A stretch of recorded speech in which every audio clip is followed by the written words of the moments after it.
Hello friends, my name is Shayla and today I'm here to wrap up the rest of my reading for the month of February.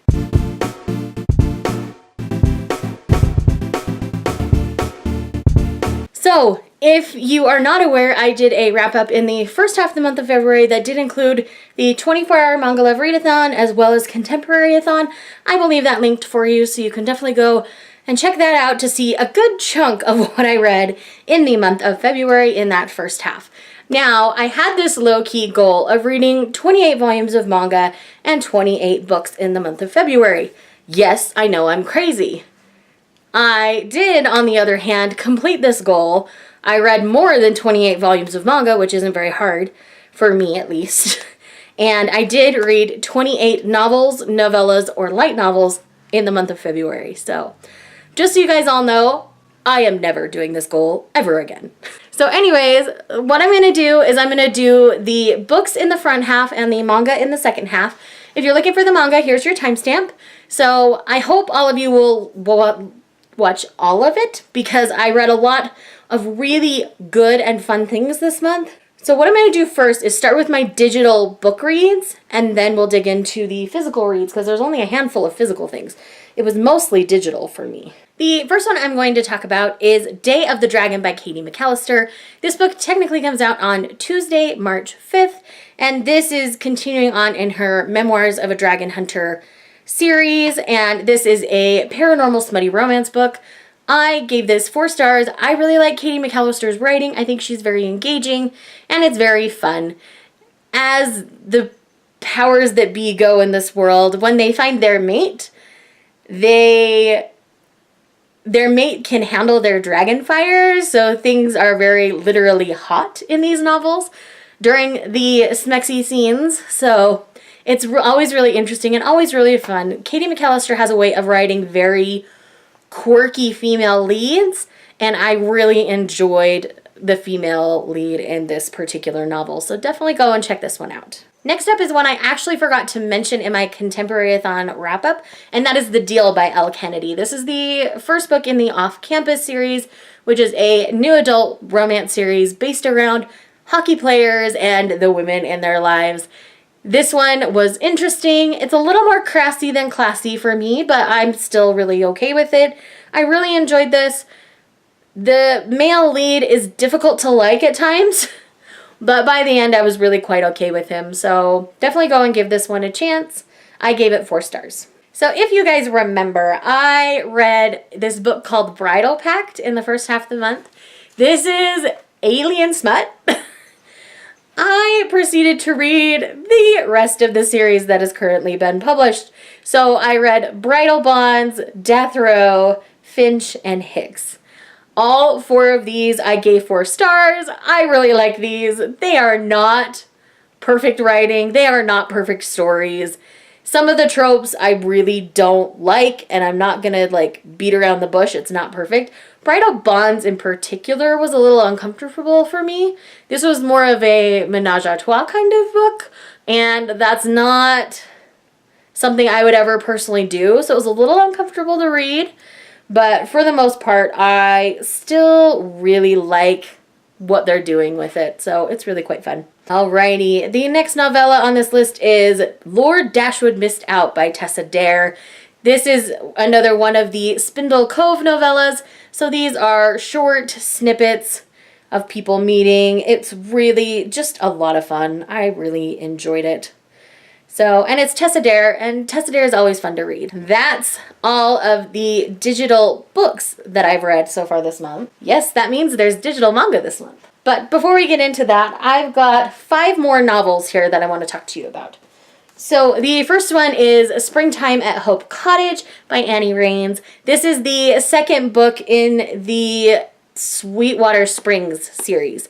So the first book that came out, Christmas on Mistletoe Lane, I got sent during the Christmas season from my friends at Forever Romance. Absolutely loved and adored it. Absolutely loved and adored this second one. I ended up giving this book 5 stars.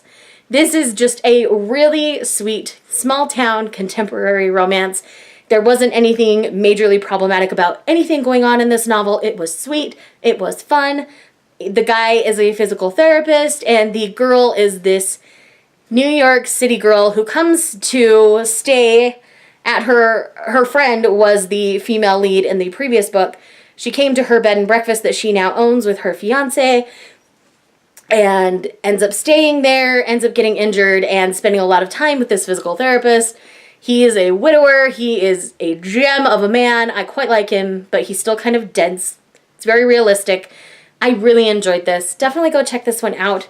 I will be talking about this in a more in-depth review coming soon. Next up, we have 2 light novels. The first one being Woof Woof's Story, I Told You to Turn Me Into a Pampered Pooch, Not Fenrir. So essentially, this is about a 29-year-old man named Ruta. Ruta is a man who lived for his job and actually died on the job and just worked himself to death. So as he was dying, he said, maybe being a dog would be nice. So he is reincarnated as Fenrir, a wolf. And this is his female master. And he doesn't realize for a long time that he's actually Fenrir, who is like king of the wolves.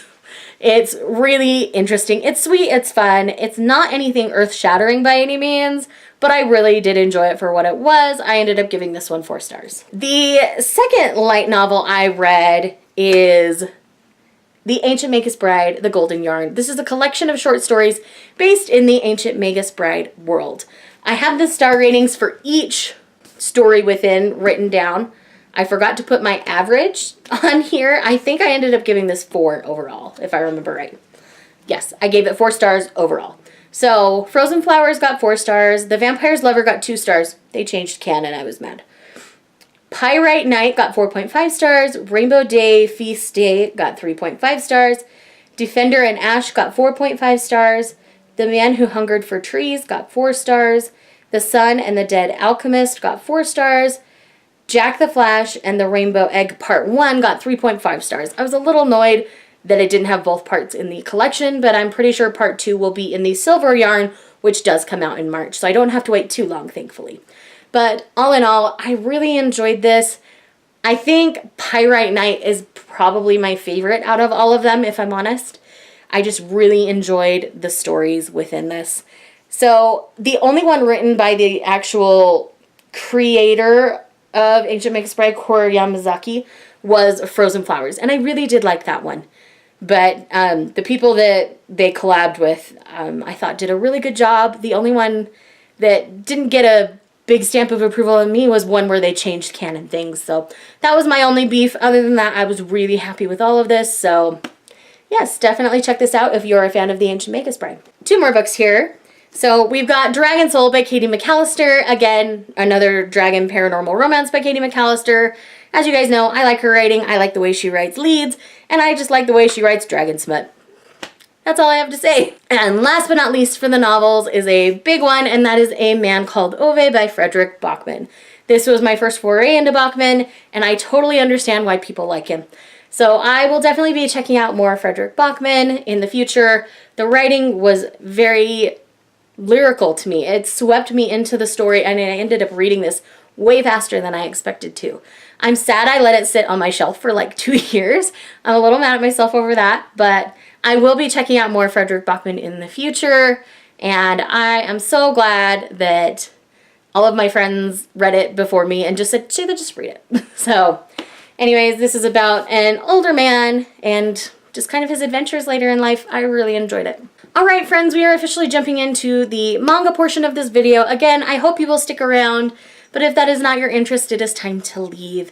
But yes, I really enjoyed my manga reads this month, so let's go ahead and dig right in. Alright, so we are going to start with the digital manga that I read this month. So I read quite a few volumes in the latter half of the month through this. Kodansha was having a sale about some kind of hate to love, enemies to lovers kind of stories, I think. So they had a lot of their love-related titles, so their shoujo and josei kind of titles on sale for half price. I couldn't pass it up. So I'm just going to run down the list. I don't think these are in order that I read them, but I'm just going to tell you how they're listed here. I think it's alphabetical. So the first one is Beware the Kamaki Brothers, Volume 1. This is a stepbrother situation in which the guy is totally a tsundere, which means he's mean, but he's really nice to her, and yeah. So anyways, it's really interesting. I gave it 4 stars, I think. I enjoyed it. It's not one I'm in a rush to run out and buy, but I definitely enjoyed this one. The next one is Can I Kiss You Every Day? This one was ridiculously sweet. This is one I want to continue picking up. This is about childhood sweethearts, and then I believe it's another stepbrother with a sister complex kind of situation. But I really like the childhood friend. He's a little like out the gun touchy-feely, but I still really like him. He's very sweet to her. He's also very respectful in most ways. So again, this is one that I just thought was sweet and fun. I gave it 4 stars, but I am more interested in picking up more of this than Beware the Kamaki Brothers. So the next one is I read the first volume of Kiss Him Not Me. Bizarre Individual has been wanting me to read this for quite a while now. Since it was on sale, I decided to try volume 1, and I am happy to say I will be continuing on. So in this one, we have this geeky girl who's a little on the chubby side, and what happens is she's so distraught over the death of a character in her favorite show, because she's totally an otaku, that she does not leave her bed for a week. She doesn't eat, she doesn't anything. So when she comes out of all of that, she's lost weight, she looks beautiful, and now it's a reverse harem, and all of these guys are chasing her. And originally she thinks to hide her otaku-ness from them, but she decides to not by accident, and they seem to be okay with it. But all of these guys, except for one, were quite nice to her before. So I'm not surprised that they started showing more interest in her, but I think these guys were interested anyway. So far I really like it. I do want to continue picking it up, so thanks, Bazaar, for encouraging me to read it. All right, so next up is Living Room Matsunaga-san. And in this one, it's a boarding house kind of situation. It's a bit of an age gap romance. She's still in high school, and then there's a college-age boy, or maybe he's working already. I don't know, an early 20s boy that kind of runs the boarding house for her uncle. And so that's how they're interacting a lot. And it's really quite innocent and sweet for now. So again, with age gaps, as long as they're sweet and innocent, I tend to really like them. So the next one is another age gap romance, and that is My Boyfriend in Orange. So there's a girl who, at a fire drill at school, ends up rescued by this firefighter. And through various sets of circumstances, sparks continue to fly, and they continue to be around each other, and it's just sweet and fun, and I just like it. It's a good time. I will be picking up more of that one. I think I will also slowly pick up more of Living Room Matsunaga-san, but like between that and Beware the Kamaki Brothers, I'm feeling about the same. So I'll collect them eventually, but I'm not in a rush to collect them. Whereas Can I Kiss You Every Day, Kiss Him Not Me, and My Boyfriend in Orange, I'm more anxious to collect soon. This next one is Our Precious Conversations by Robico. Robico is the same mangaka that does My Little Monster. She loves to write quirky couples, and I absolutely love this. This is about a high school girl who works up the courage to confess her feelings to her high school crush, and he, being the logical soul that he is, basically says, "That's really selfish of you." And he's like, "You don't even know me. This is all based on appearance," and he's totally jaded when it comes to women because of who he's been around his entire life, his aunts, his mother, all those kind of things. They're not great people, and so his view of the female species is very jaded. And so she says, well, let's get to know one another, and so they start meeting up at the train stop, and they start talking about different things, getting to know each other. It is so fun. It is so sweet. There's 2 volumes out now. I really hope this gets a physical publish because I am madly in love with it. Give me all the Our Precious Conversations that I can get. All right, this next one is odd. And my smutty soul kind of liked it. So this is called Peach Heaven. So essentially it's about this girl who, to pay off family debt and to keep her mother cared for in the hospital, she writes erotic novels as her living. And while she's at school one day, this supermodel guy who attends her school, she's in the nurse's office because she's passed out because she writes all night. He ends up like hooking up with the school nurse, and like the dialogue back and forth is very sexual, obviously. And so she overhears this and ends up including it in one of her erotic novels. he finds out, and now he's basically like blackmailing her in a sense. Be his slave so that he stays quiet. It's so problematic, but I really kind of like it. I'm such a trash can. Oh my gosh. But anyways, yes, Peach Heaven, I will slowly pick up, but it's fun. I really enjoyed it. If you like smutty romance or smexy things, you will probably really enjoy it just as much as I did, so keep that in mind. Sorry, I'm like so embarrassed. Next up we have Peach Mermaid, where a pervy mermaid anything with peach in the title, I think automatically makes it pervy in Japanese language. I don't know. I'm still trying to figure this out. But both titles with peach are kind of pervy. So anyways, this pervy mermaid who has this desire to make the sex, as she calls it, with this boy that she saw when she was younger, found a way to get human legs, but she has to like do it with this guy to keep her legs. But every time they try, she turns back into... she gets her mermaid tail back. It's the weirdest, funniest, most interesting thing ever.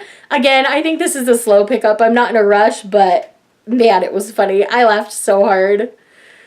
And maybe I'm just a giant pervert. Who knows? That's very high probability, actually. Okay, whew.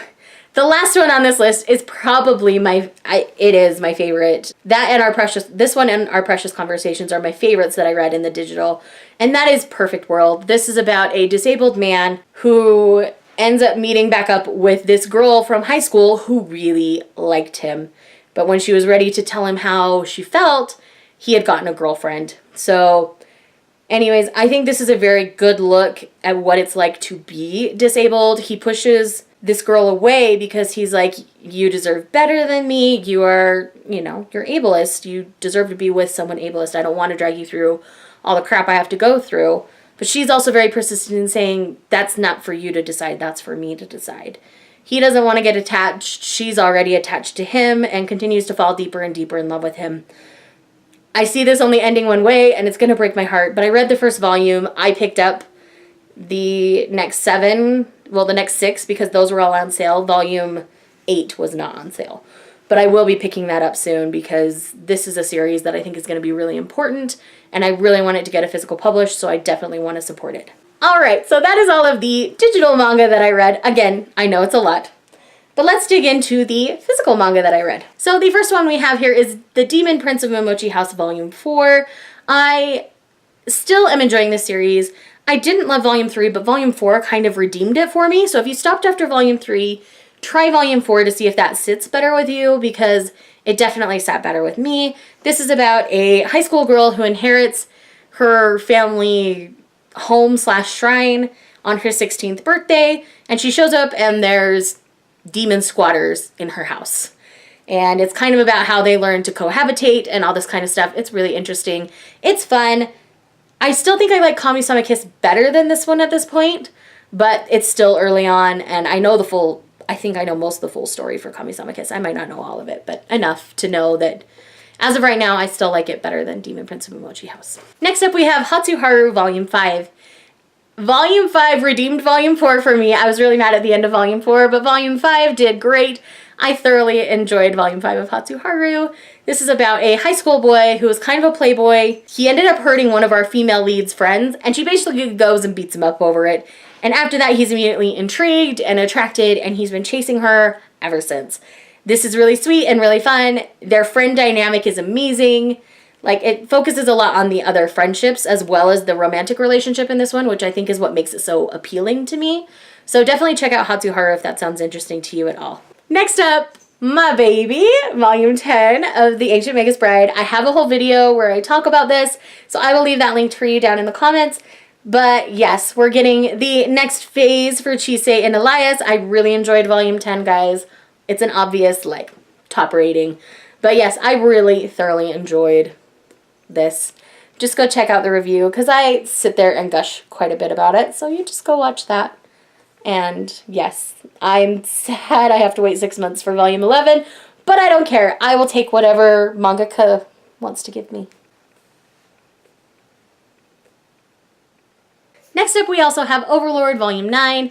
This is a series that I continue to love, and this one primarily focuses on this guy here, Cebus, which is short for Sebastian, if I remember right. So we're kind of getting his part of the story in Overlord. I really enjoy what's going on in this series. It's really good. There's some almost slavery kind of issues addressed in this one that I thought were handled very well. And I'm excited to see how the rest of that plays out in Volume 10 once that comes out. Next up, we have an omnibus that took me a couple days to get through, but I absolutely adored, and that is Wish by Clamp. So we're dealing with an angel named Kohaku. Kohaku is this sweet, it's one of the most innocent angels in the heavens. Anyways, Kohaku has come to Earth and ends up rescued by our human here. Shunichiro rescues Kohaku. Kohaku wants to grant him a wish because to say thank you, and Shunichiro's like, my life's good. I don't need a wish. And so that's kind of how things start. Kohaku ends up moving in with Shunichiro just to help him out with everything else until he decides on his wish. This is super sweet. I absolutely loved how the story was handled in this. The art style is beautiful. I will definitely be picking up more Clamp titles in the future. These are the same people who do like Cardcaptor Sakura and RG Veda or Rig Veda. Like, their style is amazing and I quite like it. So I will definitely be picking up more Clamp titles. But yes, go pick up Wish. This is the complete story in the omnibus.